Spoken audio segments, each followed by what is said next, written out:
Paz do Senhor, Edil Mariano da Silva. Antes de começar o nosso vídeo de hoje, eu quero pedir que você se inscreva no meu canal, clique no linkzinho que tem abaixo, onde tem uma sinetinha. Você poderá recebendo todas as notificações das minhas mensagens e acompanhando comigo as mensagens e compartilhando a palavra de Deus. Obrigado. Vamos ao vídeo. No Monte das Oliveiras, achava-se Jesus assentado quando se aproximaram dele os discípulos. E em particular, lhe pediram: dize-nos, Senhor, quando sucederão estas coisas, que haverá, ou que sinal haverá da tua vinda, da consumação dos séculos, ou da consumação do século, né? Muitas vezes falaram. Bem, Jesus falou muito isso quando sucedeu que o templo seria destruído, né? Não ficaria pedra sobre pedra. Isso aconteceu nos anos 70 depois de Jesus, a gente já falou sobre isso, né? E foi pelo Império Romano, Príncipe Tito. Foi ele que destruiu, não só o templo, como Jerusalém toda também. Ele destruiu e não ficou pedra sobre pedra. Então, quando foi que eles perguntaram a Jesus, mas quando haverá a sua vinda, a sua segunda vinda do Senhor? E no final dos tempos, na consumação do século, Jesus falou, significa o que? A consumação dos séculos. É o final do tempo, final dos séculos. Séculos é 100 anos, né? E então Jesus respondeu em várias formas para eles. A gente já falou sobre isso, porque ele sempre ele falava-se naquela época dirigindo-se aos judeus, né, a partir do versículo 4, Mateus 24 até o versículo 31, começo ali do capítulo 24, ele disse a respeito do final dos tempos e sobre essa segunda vinda do Senhor, que aconteceria com os judeus, né, o que vai acontecer com os judeus também, né, naquela época. E a partir dali do versículo 32 do capítulo de Mateus, do capítulo 24 até o 32, até o capítulo 25 ali, final do capítulo, Jesus fala no versículo 30, né, sobre a sua vinda e sobre o final dos tempos para a igreja. Então, portanto, o que nós precisamos fazer hoje para entender qual é o sinal para nós seguirmos, para nós ficarmos sempre ligados e avaliarmos o quanto está próximo esse dia, o quanto está próximo o final dos tempos. Jesus falou muito sobre a parábola da figueira. A parábola da figueira é um alerta. Eu quero alertar você que tudo que acontece com a igreja hoje, no mundo hoje atual, aqui, no nosso mundo de hoje, nos leva a acontecer também no mundo espiritual. A igreja, ela sempre está na frente de tudo. Nós falamos da igreja, falamos de nós pessoas, porque no capítulo 24, no versículo 14, diz assim, e será pregado este evangelho do reino por todo o mundo para testemunho a todas as nações, e então virá o fim. Evangelho que nós pregamos. Qual é a nossa finalidade hoje? Né? Essa pregação do evangelho do reino de Deus pela igreja, ele nos dá a finalidade de fazer o quê? É o que determina o fim, a chegada do fim aqui na terra. Então a igreja, nós cristãos, nós temos a obrigação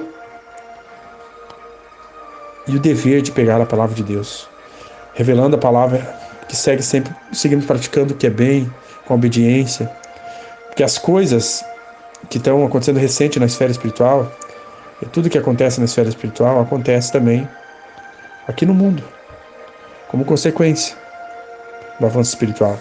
Portanto, irmãos, nós temos a responsabilidade de trazer, de puxar todos os acontecimentos do mundo atual, informar para as pessoas através da Bíblia, através das palavras que Jesus falou. Não sei se vocês perceberam, mas nesses últimos anos, tudo que a gente recebe da revelação do Senhor, da palavra dele, pouquinhos dias ou imediatamente já ocorre no mundo físico.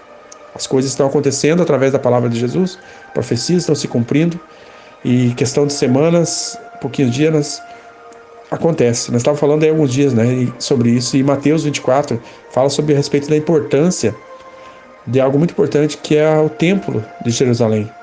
A Páscoa passou um tempo atrás, e na Páscoa houve um conflito muito grande, justamente ali, naquele local, onde fica a mesquita, né, Israel, onde ficava a base para a reconstrução do terceiro templo. Houve um conflito muito grande sobre isso, porque estão clamando e pedindo. Jesus, na parábola da figueira, ele fala sobre isso.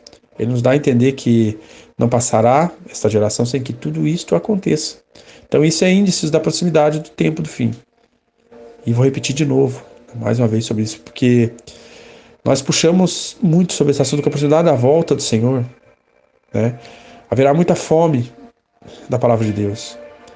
E a fidelidade da igreja em trabalhar e pregar o evangelho é importante, dos crentes, porque nós temos que edificar a nossa igreja. A fidelidade da igreja é resgatar as pessoas, é a obrigação de resgatar as pessoas da rua, trazer para a casa do Senhor, cuidar delas. E isso é nosso trabalho, isso chama-se edificar o templo, edificar a igreja nossa na terra. Quem edifica a igreja sou eu, é você, é cada tijolinho que nós trazemos uma pessoa e fazemos o evangelho. Porque depois de quase mais de 2000 anos que a igreja foi gerada, ela ainda não está totalmente edificada. Nós estamos edificando ela. A nossa missão é edificar todo dia. Portanto, meus irmãos, quero deixar um recado para cada um. Quando a igreja cumpre a sua missão, pregando o evangelho do reino a toda a terra habitada, a toda a criatura, nós estamos edificando a igreja. E nós temos que fazer isso porque aí sim virá o fim. E só lembrando também, quando eu digo fim, significa, irmãos, a chegada da grande tribulação. Significa um tempo de sofrimento. Eu não quero ficar aqui para ver isso, jamais. A gente fala disso porque eu quero ser arrebatado com Cristo antes da grande tribulação. Ele prometeu que nos tirará do grande dia do mal.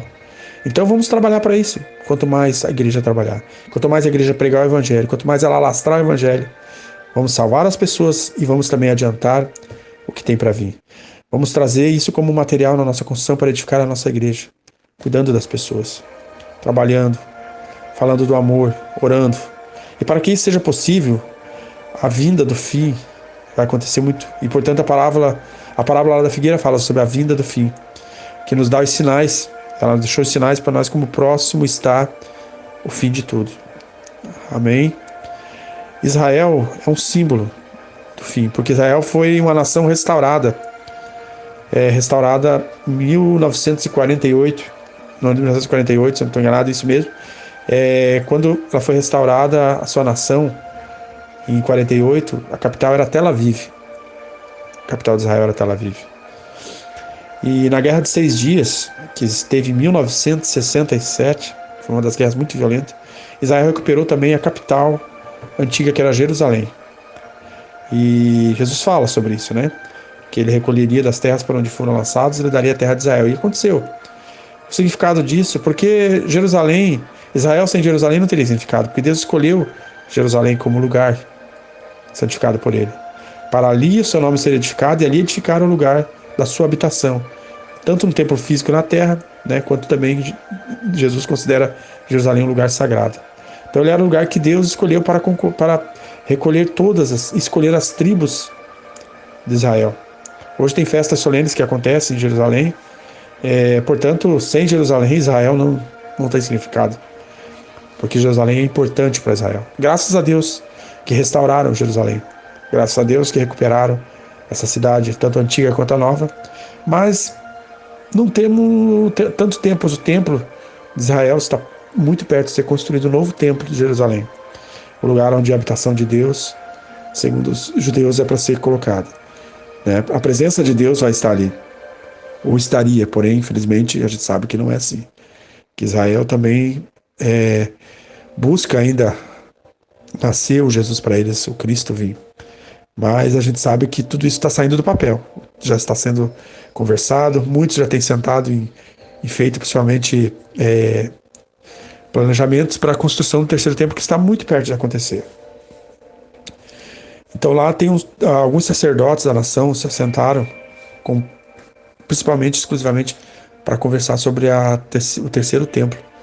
Eu tenho acompanhado algumas notícias de Israel e algumas pessoas que têm nos contado que hoje a realidade de Jerusalém, em alguns países que já conheceram Jerusalém como capital e reconhece não mais Tel Aviv, mas sim a cidade de Jerusalém.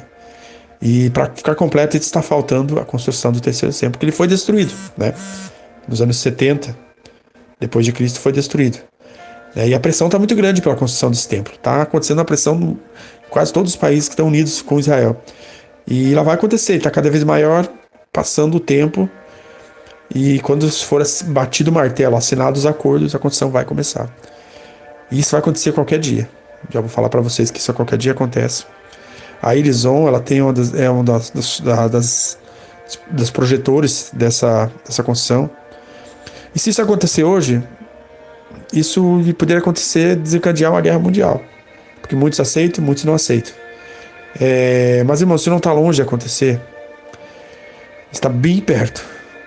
Já foi profetizado há muito tempo que ia acontecer isso.